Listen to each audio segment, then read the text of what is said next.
Lorsque le chant lyrique va à la rencontre du mouvement et vice-versa. Dernière création de la compagnie Anthrope, l'invitation voyage explore la communication entre ces deux arts de la scène. C'est le premier volet d'un triptyque. Stade embryonnaire, état inspiré.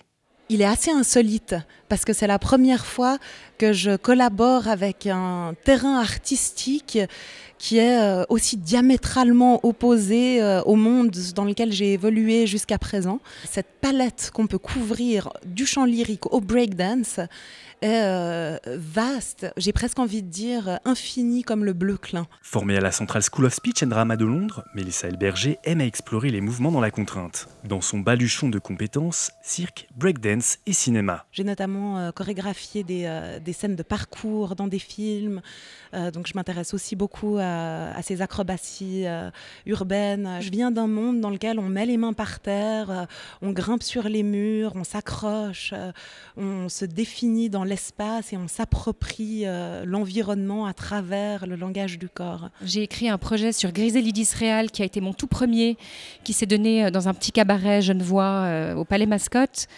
Puis Anne Frank, la figure emblématique de Marie Galante. Et j'aime énormément traiter de destin de femmes hors normes. C'est un peu ma thématique.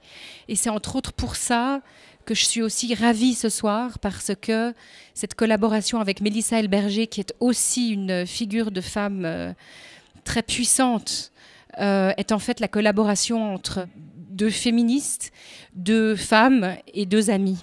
Majorité en poche, c'est à Leipzig qu'Émilie Pictet part étudier le théâtre et le chant à la Haute École Félix Mendelssohn Bartholdy. C'était particulièrement important parce que, avec le nom que je porte, entre autres, c'était une des raisons, il ne fallait pas que je sois influencée par mon milieu, par ma famille, par le poids qu'elle a dans la ville.